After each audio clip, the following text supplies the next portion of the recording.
Ladies and gentlemen, I am beyond honored to be back on the Eurofurence stage. Why these people keep inviting me back, I don't know. I am Uncle Kage. I gave them a pre-recorded story hour. According to Big Blue Fox, they lost the recording and entreated me to do this live, so I'm going to. But in the past couple of years, it has become extremely clear to me that as much as I think I'm any good at telling stories, I'm at my best telling stories when I am accompanied by one of the most talented musicians I have ever met in my entire life. I am so pleased to be rejoined by Fox some more.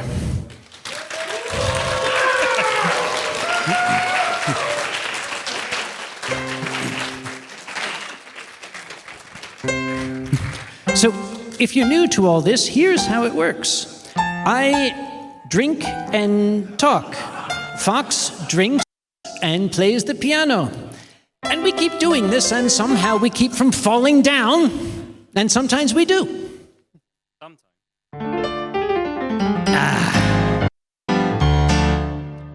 Wow, I've not played in like 3 weeks. Oh my goodness, 3 weeks. Listen to how rusty he is. Well, apart from the recorded show. But you can tell I haven't played in 3 weeks in that one. We'll warm you up with a story that's familiar to both of us. Since this is German, this is Magdeburg, I'm going to repeat a story that I first told here in this town, in this hotel a number of years ago. In fact, I think it was the year I met this fine Scotsman over here. You might have noticed I'm American. Does it show? And my German has always been extremely dodgy. All of the German I've learned has come from going to Eurofurence. And one year, these wonderful folks invited me over for the New Year party, Silvester party. And they took me to a wonderful bar, and they introduced me to a new taste sensation. I have to remember I have a furry audience. I got to be careful with word things. They introduced me to this new taste sensation.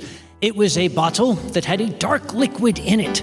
It had a label that had a strange picture of a cat with icicles on it. And I thought, well, this is strange. What is it? And they said those fearsome words that anyone in another country other than his has ever heard. We won't tell you, just taste it.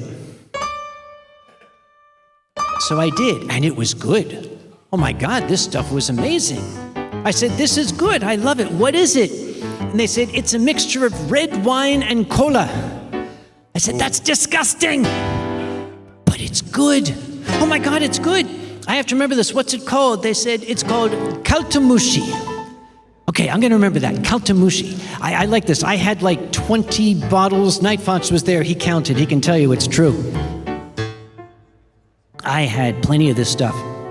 It so happened I was working at the time for a company that had a business office here in Germany in the city of Aachen, which is up, north, almost at the Netherlands. That's why there's the in there, because they do that. You've seen Dutch people. You can recognize Dutch people because they're all up here, remember? That's evolution. If the dike breaks, they'll... Anyhow, it's true. My company flew me over to Germany, which is where I am now, and I went to Aachen.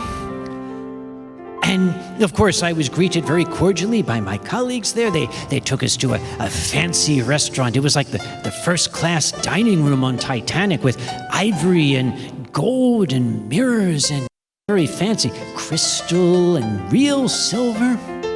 But all I could remember was this incredible drink that I'd had. So I waited for the waitress to come by to take the drink order. I'd been practicing. My German because, I want to impress my German colleagues. So the lady came by, said, ja, Fräulein, haben Sie eine Kaltamushi? And the entire restaurant went silent. Dead silent. I looked around, everyone at the table was staring at me. I thought, I must have really mispronounced that. So I fell back into my American instincts. What do Americans do when someone in another country doesn't understand? Haben Sie eine Kaltamushi? My colleague grabbed my arm and said, "Oh, Sam, I understand you like white wine. Weißwein für mein Freund, bitte." I said, "Yeah, Weißwein für mich hier, bitte schön, danke, Wein." Hello? Everyone at the table was doing this. All around the restaurant, people were glowering and they whispered to each other and glared. And I sat, and everyone was quiet. And it was after a few moments that the same colleague said, "Oh, Sam, I'm going to go get a cigarette. Why don't you come with me?" I said, "Well, I don't smoke." He says, "Why don't you come with me?" Okay, let's go get a cigarette together. That was when he explained to me. I don't have to explain to the folks in this room what the problem was. But for the international audience watching worldwide, apparently, mushi is not a nice word in this beautiful country. It apparently refers to that most delicate portion of a lady's person. And I just very loudly asked her if she had a cold one. That explains the cat with the icicles. Think about it. I told that story on this very stage a number of years ago. And I can remember there was a hotel employee standing at the back of the room. And when I told that story, I saw him run out. And my convention chairman instinct fired. I said, "Oh, there's a problem. Hotel employee running. There's a problem. What are we going to do?" I thought, well, okay, this is Eurofurence. They have it well in hand. If a fire alarm goes off, I'll help to clear the room. But it didn't. So I finished my story hour. And afterward, I went across to the bar, the piano bar, across the lobby. There was a handmade paper sign that was there. It said, "Kaltamushi, 3.50. Apparently, the barman, hearing my story, had run out and bought every bottle of Kaltamushi in Magdeburg and was selling it there.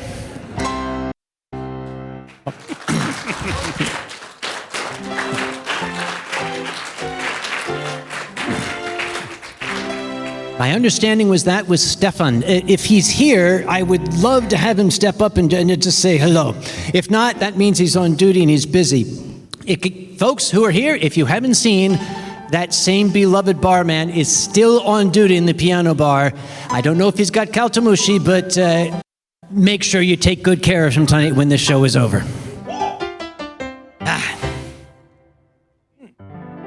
Now, typically, because of the incidents of this past year, I don't think I have to go into detail, do I? This past year has sucked. Or as we say in German, diesen Jahr hast bin gesucken. Or something like that. Well, by international agreement, I want everyone to be aware, by international agreement, we are referring to 2019 as last year. So when we talk about last year, we're talking about 2019. We all understand this, yes? Good. So since last year, my stories have primarily been about medicine and doctors, because what has been more on the minds of everyone since then? I told this story first 21 years ago, and it's time to bring it back. When I was a young man, by which I mean a man of less than 50,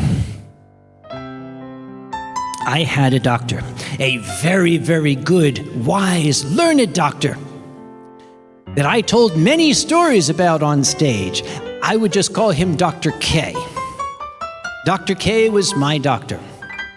When I got my degree in science, we developed a sort of, how best to describe it, not a disagreement, sort of a friendly case of one-upmanship.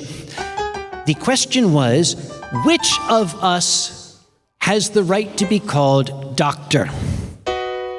My position was that I have a PhD, he has an MD. I've got more letters. So I should be called doctor. Furthermore, 200 years ago, that person that you would go to have a tooth pulled or they would put leeches on you, they called that person barber. They've always called my guys doctor. Now, this story was I got a lot of traction out of it until I met Doc Rat. If you've ever seen the webcomic Doc Rat, Dr. Rat is an actual physician in Australia. That son of a bitch has got 28 letters after his name. There's only 26 in the English alphabet. He made 2 of them up. His business card has a fucking slur on it you have to pull out to see all the letters. He's like a medical doctor, fellow of the Royal Australian Academy of people with letters after the names, whatever the hell that is. But anyway, Dr. K and I, yes? Just been at the bar and asked Stefan, but he is completely busy. Of course. But he extra mixed one Kaltamushi for you. He sends his regards, and afterwards we can go over. He's just... Stefan, I have your cold pussy. I'm going to put it in my mouth. Vielen Dank.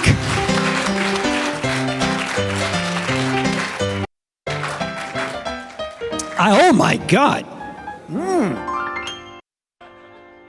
Bring me another one when this one's done.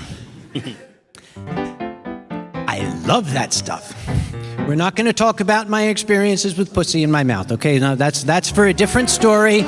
Another time when my mother is not watching the stream. Hi, Mom. I didn't just say that. Let's move on. We were talking about Dr. K, weren't we? Yes. Dr. K and I had this rivalry going. One day, I noticed a rash on my arm. Oh, it was alarming. Little red dots on my arm. So I went into Dr. K. Now, the problem with being a scientist is you like to do your own research. So I did my own research. I got the medical encyclopedia out, and I discovered that I had a very, very rare condition that typically only afflicts pregnant women on the island of Borneo, but I had caught it. And I went into Dr. K and I said, here it is, I've already diagnosed it. We're going to need a round of antibiotics, but it's going to have to be specific antibiotics. The cylinders aren't going to do it. I've already taken care of this for you. All you have to do is write the prescription. And Dr. K looked at me over his glasses. That's what he did. And he said, so you have your diagnosis then? I said, yes, I do. I don't need you. He said, may I offer an alternative diagnosis? I said, if you think it's necessary. He said, the weather of late, has it been moist or has it been dry? I said, it's been extremely dry. He said, I see. Is it possible, theoretically, that concurrently your skin may also have become dry? I said, well, that stands to reason. It is possible. He said, well, I'd like to offer my alternative diagnosis that you have developed a condition known to medical science as dry skin. Go and put some Vaseline on it and go away. So I did. But the rash got worse. It got worse. Oh, I was excited. I called Dr. K right away and said, I have to talk to you. This is important. And I went in and I was bouncing up and down. I was so eager. He came in, I said, hey, look at this, look. And he looked at it and he said, oh my. It's not gotten any better. It's gotten worse. I said, yeah. He said, it would seem then that my original diagnosis was erroneous. I said, bitte? He said, diagnosis was erroneous. I said, no, your diagnosis was wrong. I want to hear you say it. Mr. Two Letters, I want to hear you say, my diagnosis was wrong. I want to hear you say, I was right and you were wrong. And then we'll just have a little off the top today, okay? Well, Dr. K listened to that quietly. And then he turned around to a drawer.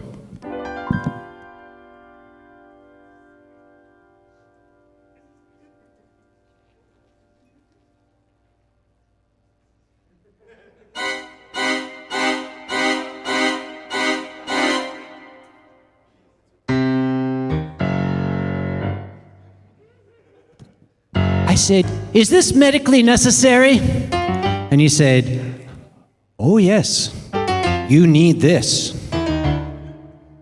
I said, I believe I am entitled to a second opinion. He said, oh, that's not a problem at all. I want to state for the record, so everybody understands, I have the highest respect for Dr. K. This is all in fun. The man is incredible. He is one of the most brilliant diagnosticians you ever met, an incredible physician. He has the hands of Hippocrates himself. Take it from me, Hippocrates had really big knuckles.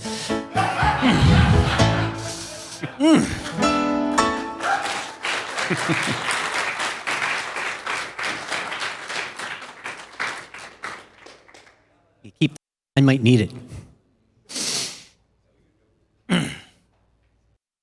Some years later, I was on an airplane. I don't know where I was flying to, some furry convention probably. And I'd fallen asleep, as you do on an aircraft. I fell asleep. And when I woke up, I don't know, is there a German word? We call it in English an eye booger. When you have like that thing, mushy thing gets in your eye. And my whole eye was blurry, and I tried to wipe it away, but it wasn't wiping away. And no matter how much I tried, everything on this side was blurry and out of focus. So when I landed, I called my eye doctor, who coincidentally was also Dr. K. He was Dr. K too. I called Dr. K too, and I said, all of a sudden, for no reason, my left eye is very blurry and out of focus. Is that a problem? And he said, well, only if you want to live. I said, you've got my attention. He said, you need to have that looked at right away. I said, okay, can I talk to you? He said, no, this... Oh, all right, I'll give it to you straight. You may have had a stroke. You need to talk to Dr. K. I said, I only got 2 letters. This is serious. But Dr. K too made me go talk to Dr. K. So I went. I was actually nervous because, again, I couldn't see over here. So Dr. K came in and he said, what seems to be the trouble? And I said, well, sir, I'm going blind. He said, your mother was right. I said, yeah. Can you help me with it? He said, you're not my type.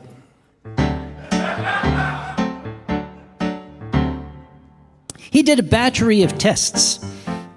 They tested fluids that I didn't know I had. They tested fluids I hadn't used for 15 years. Sucks to get old, don't ever. They tested some fluids that I was kind of excited to know I still had. And they did a cat scan, they did a dog scan, they did a buffalo scan, they did every animal scan to me that existed. Even this one.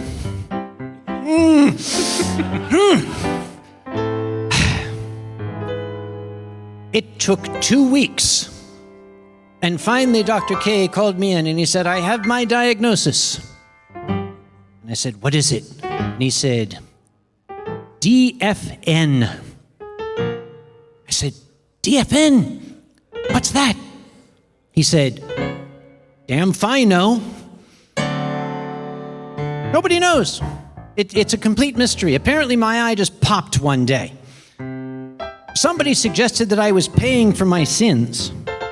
I said, no, that can't be, because the other eye still works.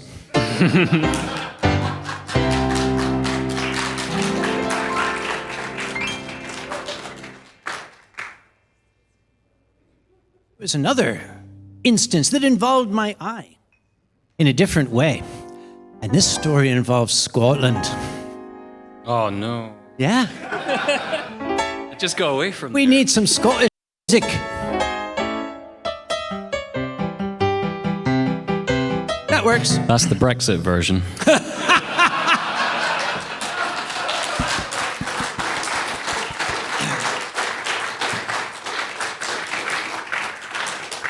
We're working on it, Germany. We're working on it.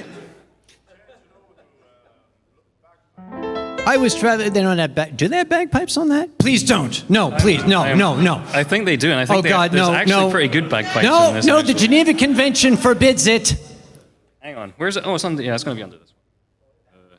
Let's see. Pink lip. I'm Oh, looking for right. something. Move. I want to hear this. No, I don't want to hear this. I'm so torn. Okay, it has been said that a gentleman is a man who knows how to play the bagpipes but doesn't. Anyway, I had traveled to the United Kingdom, as we called it back then. I was doing a world tour, 7 laboratories in 5 days. I started in the south. And then headed north to bonnie Scotland. What the heck? Who? I don't know, it's your bagpipe. It's the Irish ones. Look at this. That's Irish? Apparently European Irishmen pipe. have very floppy bags. You can't invent 2 notes.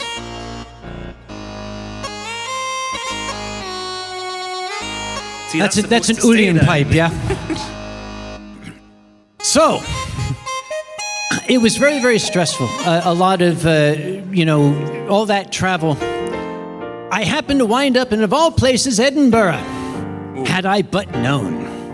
This was years ago. This was 2004.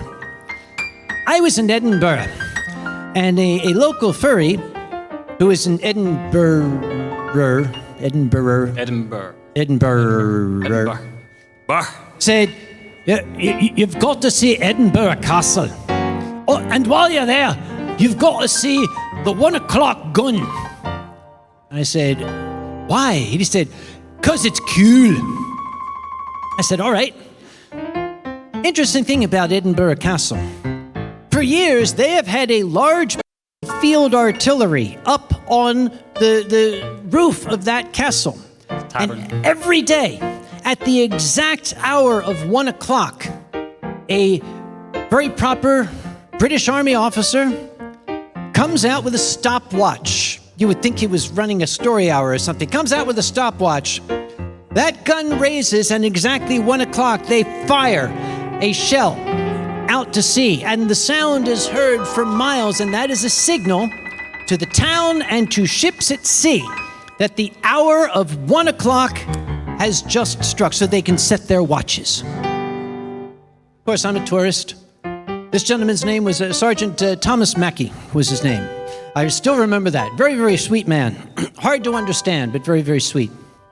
And I had to ask him the tourist question, which he's probably heard 1 or 2 times before. I said, Sergeant Mackey, I'm very curious. Everywhere else in the world, we mark the hour of 12 o'clock. Why is it that you choose 1 o'clock? And he laughed. He said, we're Scottish, laddie. If we did it at 12, we'd have to waste 12 shells.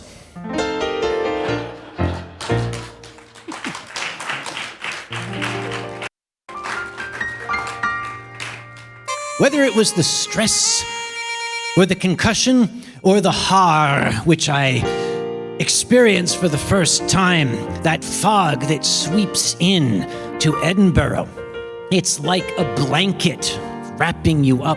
I was so excited when I first saw that fog, because I'd never seen anything like it. I left my hotel and I went out, and it's like being lost in the middle of the ocean. This fog is so thick, I literally could not see beyond my elbow. And I also couldn't see where the hotel was. I knew I was standing in the middle of the street, and the first thing going through my mind was, do I tell the officer I was hit by a truck or a lorry? I finally managed to find a wall, and it's brilliant. I had wondered why they don't have street signs over there. They nail the name of the street to the wall. That's so that stupid tourists and drunken Scots can always find the hotel just by feeling up along the wall, and they can find it. So I found my way back to the hotel, and I went to bed. One of those nights, if you know what I mean. I woke up the next day, and I got myself ready, shaved, looked in the mirror, and noticed something very odd. Wasn't this eye, it was the good one. Was completely blood red, from one end to the other. Just a sheet of red with the tiny pupil in the middle. It looked like an anime villain. It was kind of cool. And it was bright. I mean, just screaming bright red. And I thought, I'm pretty sure it didn't look like that when I went to bed. So I finished getting dressed, and I thought I should probably have this looked at. So I went down to the front desk. Now, you have to imagine I'm wearing a black trench coat and a black fedora, looking very Chicago mobster, with this anime villain screaming blood red eye. And I went down to the front desk. I kind of kept the hat down, and when the lady came by, I looked up. She gasped, and I said, "Miss, would there by chance be a hospital or medical clinic in town that you can direct me to?" And she said, "This wouldn't be about your eye, would it?" And I said, "No, I hurt my wrist. What's wrong with my eye?" Couldn't resist. I'm bad. So she directed me to a place called the Mayfield Clinic. So I went outside, and a taxi came by, and I waved him down. And I sat down in the taxi, and I said, "I'd like to go to the Mayfield Clinic, if you don't mind." And he said, "This wouldn't be about your eye, would it?" I said, "Nothing gets by you Scots. I mean, you guys, yeah. Funny you should mention that. Could you take me there, please?" So he drove me to the address that I had been given. And I got out of the taxi, and he drove away, and I found myself looking at a completely gutted building that was just four walls with nothing inside. You Germans know how that looks, right?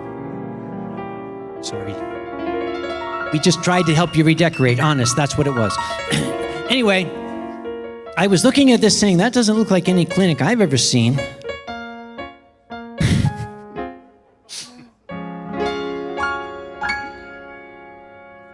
So a lady was coming by walking her dog.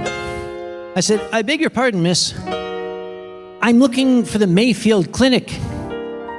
And she said, I said, "Yes!" It had moved. It was round the corner and down the road. So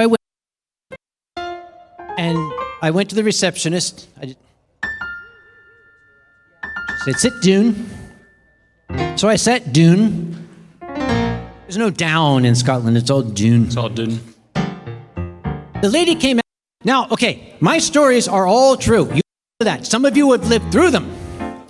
She came out 10 minutes later, and she said, "Dr. K will see you new." I said, "Seriously? Dr. K? He came all the way out here for me." So I went into the room, and this Scot came in. Now, I'm not talking a Scot like this. I'm talking a stereotypical giant man with a huge red beard and a kilt and bagpipes and a tam. He came in and said, "I'm Dr. K." And he sat me down, and he said, "All right, look up, look down, now look to the left. Oh, as I thought, it's just your average subconjunctival hemorrhage. It'll go away. 50 quid, pay the lady on the way out. I said, so do I need to do anything? He said, nah, it'll look ugly, but it'll go away on its own. 50 quid, pay the lady on the way out. So I paid the lady on the way out. I rode the train back. I reached London at rush hour. Oh, God. I had to take the tubes at rush hour to the airport. In my black trench coat and my black fedora hat with my screaming red anime villain eye, I had a private seat the entire trip with a 2-meter gap all around me. Somebody came and sat next to me. And they got up and went away. Very friendly city, London. Yep. Wish I could have kept that. That was fun.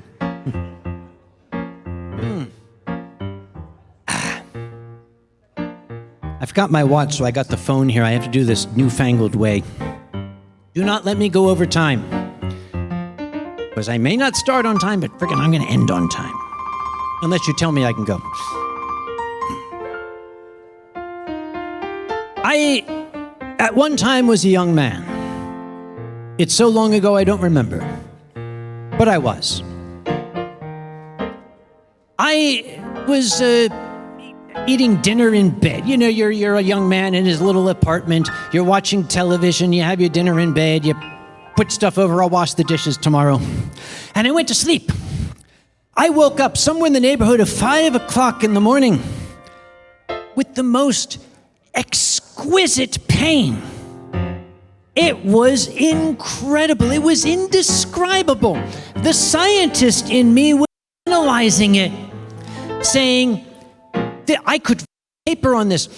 This is a level of pain that I never imagined could be possible. And it was emanating from my back. I thought that the fork I had used at dinner had fallen into the bed and I had rolled over. I'm literally reaching, trying to find the fork stuck in my back. I didn't know what to do. I could barely move. The pain was almost paralyzing. I managed to get to the telephone and I called the only person I could think of, a friend of mine who was a chef. And as a chef, he would get up very early in the morning, so I knew he'd be awake. Of course, it was his day off. Oh well. It's good to have friends. The kind of friend that when he gets a phone call that says, "Hey, Chris, it's Sam. I don't want to bother you, but do you think you could come take me to the hospital?" Chris lived in a town that was approximately 7 miles away. He was there in 4 minutes. You can do the math. Of course, you're European, you can do the math. I'm American, I can't, so somebody tell me what the answer is. He was a big, giant bear of a man. Looked very much like Dr. K in Scotland, actually. Picked me up in his arms, put me in his car, drove me to the hospital, helped check me in. I was writhing on my back. I couldn't lie still. This hurt so badly. And the lady came in and she said, "Has this ever happened to you before?" And I said, "Miss, if it had, I wouldn't be alive today, trust me." She said, "We think you have a kidney stone." I said, "Well, isn't that charming? What are we going to do about it?"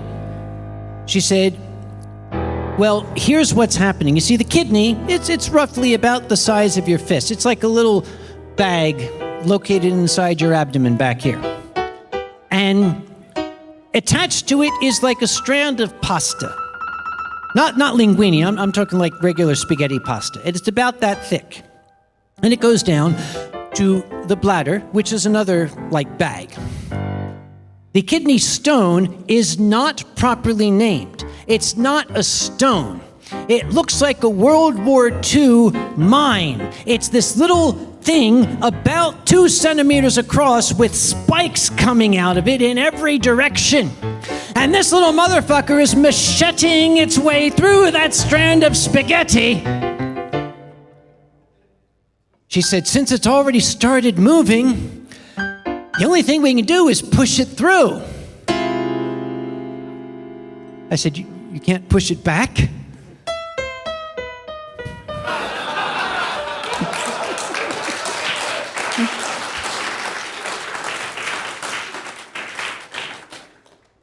I was waiting for the whole show to do that. They brought in an IV. They stuck it in my arm. They just opened it up. Normally it drips. This thing was like they left the faucet running. They opened this thing up and started flooding my body with fluids to build up the pressure to force that little frickin' sea urchin through the spaghetti. Then she brought in a big 30 milliliter syringe with a clear liquid in it. And she put it in the IV and she drove the plunger home. I remember that. And then, about 30 seconds later, the pain was now over here. It was somebody else's pain. I could still observe it, but I was watching it from a distance while lying on a fluffy pink cloud made of wine. Or Kaltamushi in this case.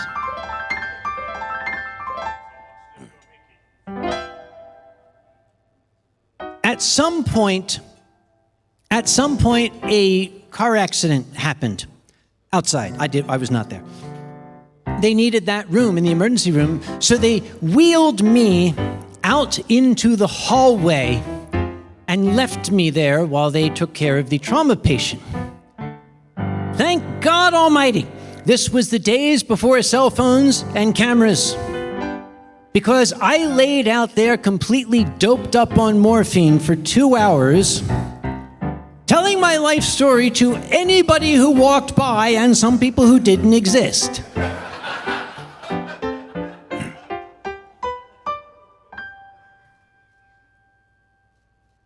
That stone eventually passed on its own. Once it gets to the bladder, it's just gonna hang out, waiting for its day.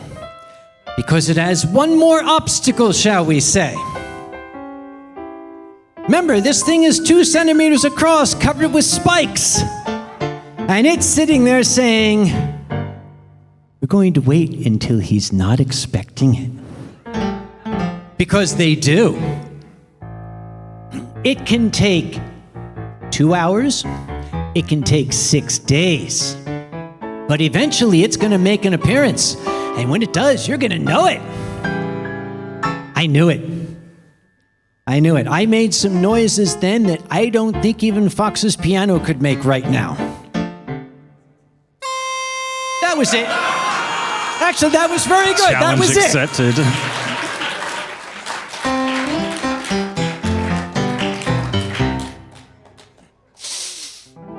I was told to take it to the hospital and give it to the doctor.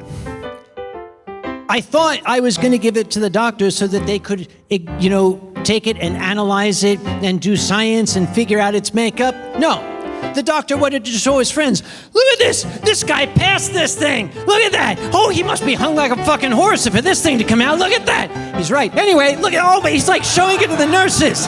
He's like, would you like to see later after the show? Or you can just say, never mind. Anyhow, that was the first stone. I've had a lot of them. Nobody knows why. Like Dr. K said, DFN, damn if I know. It's just something that happens to some people. And if it's gonna happen to somebody, it might as well happen to a storyteller, so at least he can get some mileage out of it. I had several since then. Basically, when they happen, we use the term self-medication. I self-medicate when it happens. You need to build up fluid to force it through. Got that? You need something to kill the pain. Got that? It's a big stone. Then again, maybe it's not a stone. Screw it. was my life for several years. Till one day in Chicago. You got Chicago music there? What would be Chicago? See, I can do New York.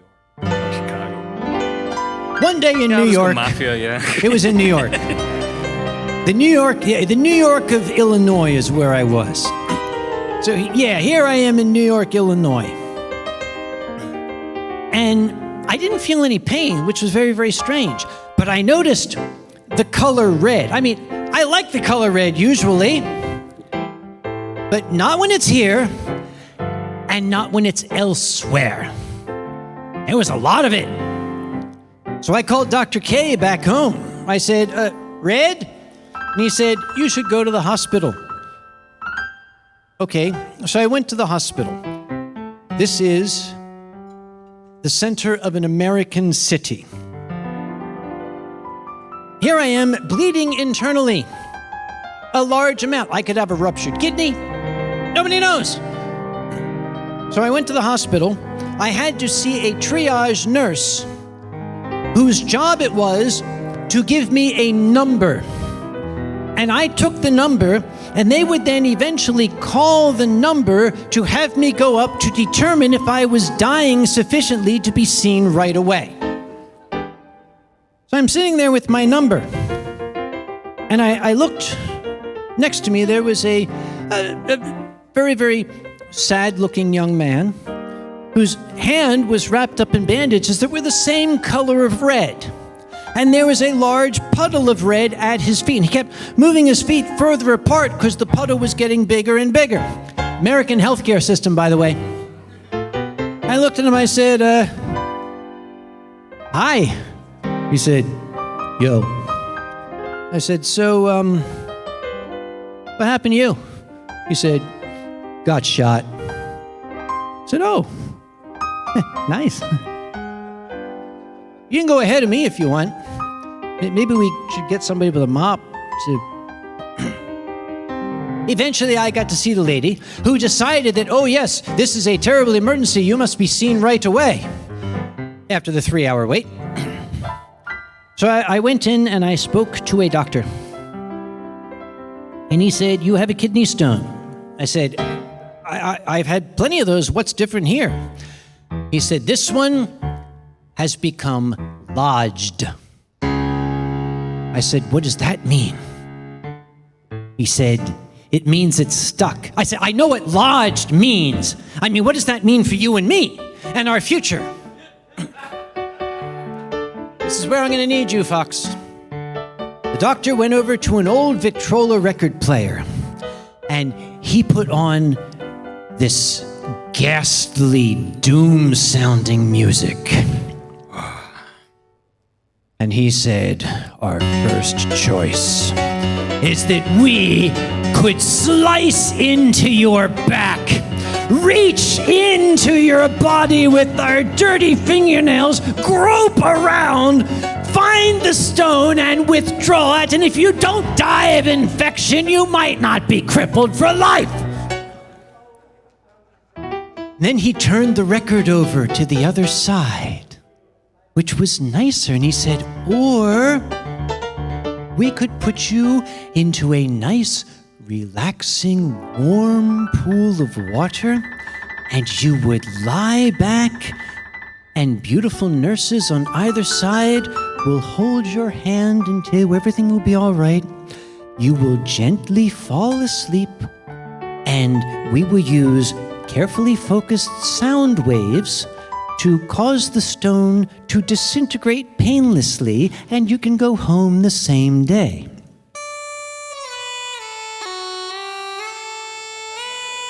I'll take that one, please. I said, I like that one. Let's go with side B, shall we? If I had known then what I know now, I would have gone with side A.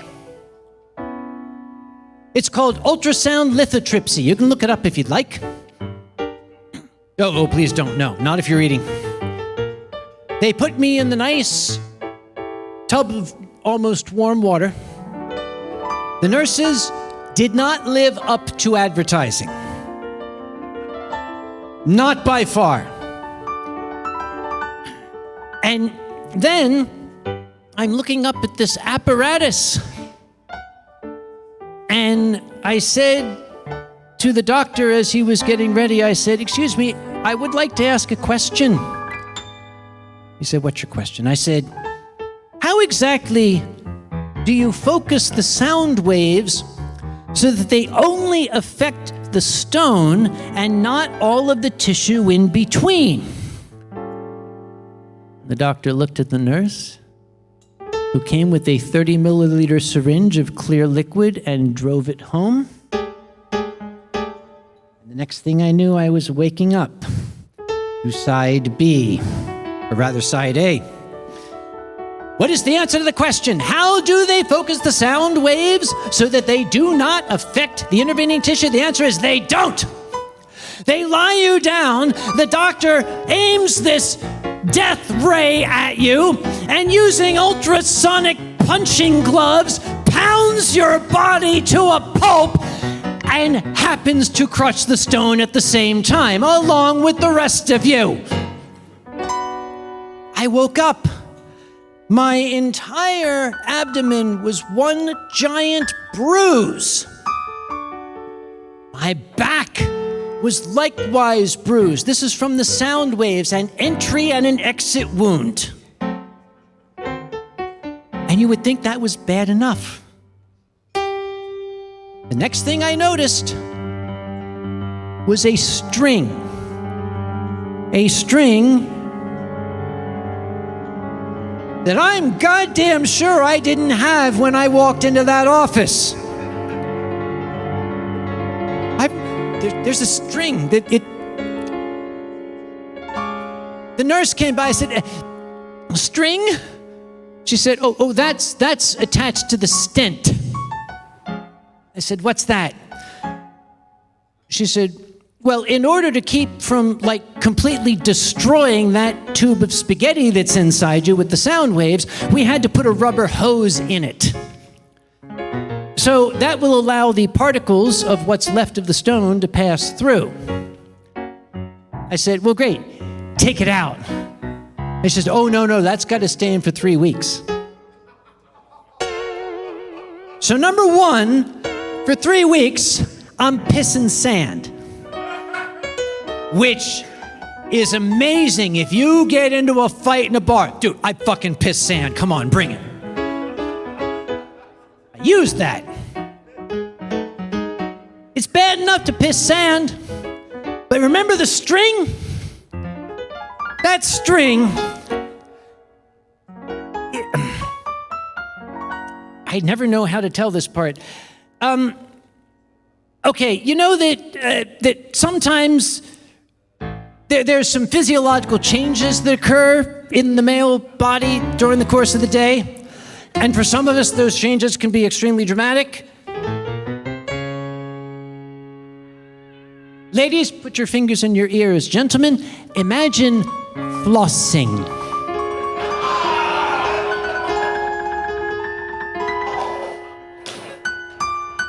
It is a sure cure.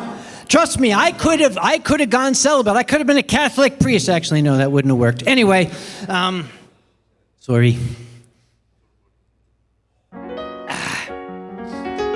Remember, these stories are true. I wish to God they weren't.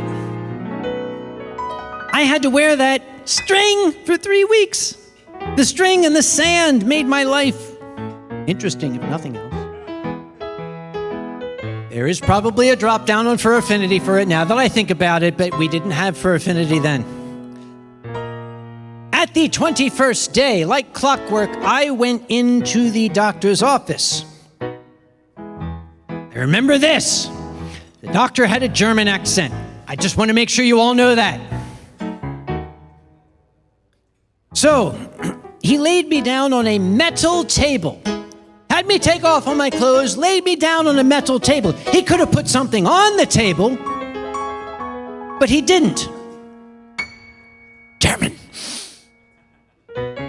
He laid me down on this table, which immediately started sucking all of the heat out of my body. And I'm lying there, and he started dithering around. I was lying on the table, similar to this, with my head where the wine is and my rest of my body down here. And he was walking around the table and talking half to me and half to himself, saying, yes, I need to, yes, before we begin, you're a student? Oh, no, you're a postdoc. Yeah, that's it. And then he came over, let's see, I'm going to need this. And he kept doing that, just kept walking around me, walking around the table. And then, at one point, he couldn't find his pen, so he leaned over, and he put his arm on me, leaned over, he took the pen, and then when he went to put the pen back, he did the same thing. He leaned over me. That's very rude for a doctor to lean over the patient. He leaned over, put the pen back, and then he walked around, and I was starting to get very, very pissed off about this. And then at one point, he leaned over with his arm on me and grabbed the string and went, "Whee!" That was the longest 25 seconds of my life. Maybe it wasn't 25. Maybe it was 4 hours. I don't know. I think I died. That's it. Ever since then, I've been in hell paying for my sins. At least this half. But that was it. He said, okay, you can go home now. And I said, what was that sound again? Yeah, that. Except it was a lot less musical. Oh, that's how you control it. That was it. Okay. Actually, a really good bagpipe sound. If only that's how it had sounded. It was a little more like, yeah, that's pretty. Do you have that on the? That's also bagpipe, I know. That's it. I mean, How we doing on time? I have time for a short tale to end. We've got some incredible DJs, some amazing music, and I do not want to encroach on their time, so I definitely want to end on time. But before I do, I want to make sure everybody out there understands, even though I've got 3 letters, 50% more than my physician does, and I wear the white coat, one does not necessarily assume that I am intelligent. I want you to remember that. As evidence, when I was in graduate school, I was working very, very late one night.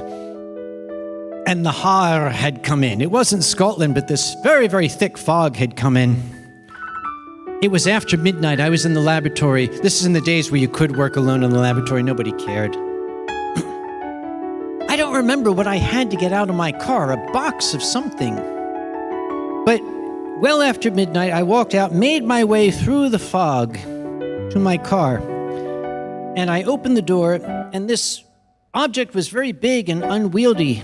So I tossed the keys on the seat in order to wrestle it out of the car. And I went to kick the door shut. There needs to be a word. There needs to be a word to describe that fraction of time when you're pushing the door shut and your brain is saying the keys are still on the seat. And I heard the sound of the door hitting shut. I said, oh no. I looked in and I could see the keys on the seat, and I grabbed the handle. Oh God, it's locked. Maybe I left the driver's side open. No, it was a hatchback. The hatchback, maybe it broke in the last 3 seconds. No. I went back and tried this lock again in case I had mistaken. There they were. I could see them on the seat so close.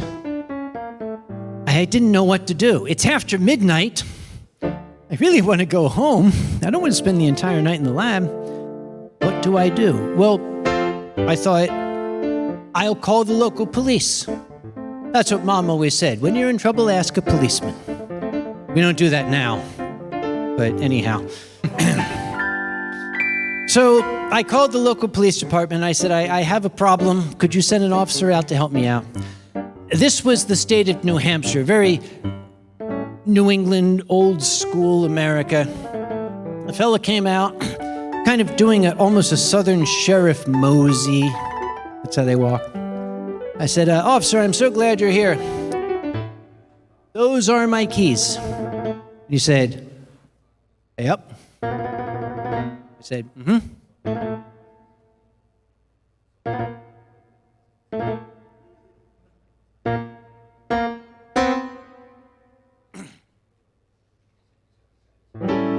Could you help me get my keys out of my car? And he said, this your car? I said, yes, sir. I can prove it. My registration's in the glove box. He said, uh-huh. And those are your keys. I said, they are? He said, And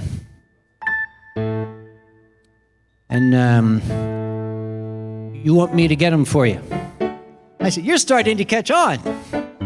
I'm so glad we have intelligent cops in this town. Yes, those are my keys. I want you to help me get them. Look, the door's locked. And he said,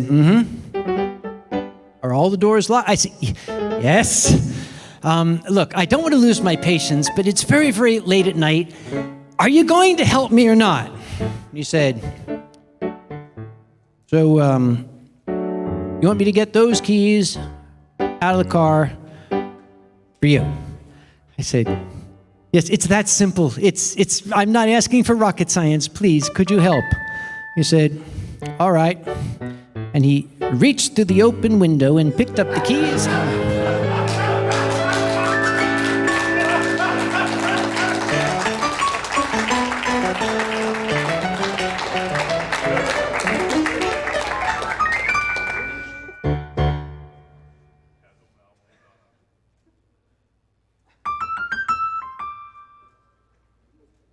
I said, you must think I'm awfully stupid. He said, well, I didn't say it, sir. I said, yeah, so, thank you. He said, anything else? I said, no. Yes, actually, one thing. Is there anything on earth that I could do to stop you from telling all the other police officers at the station about this? He says, oh, absolutely not, sir. Good night.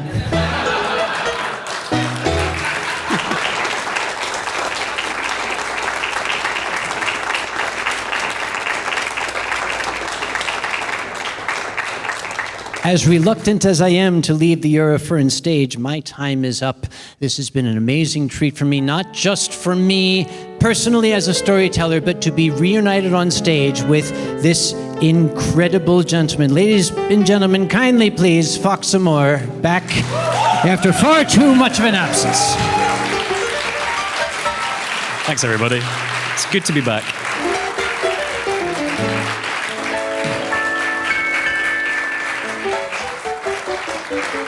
Good night, and God bless.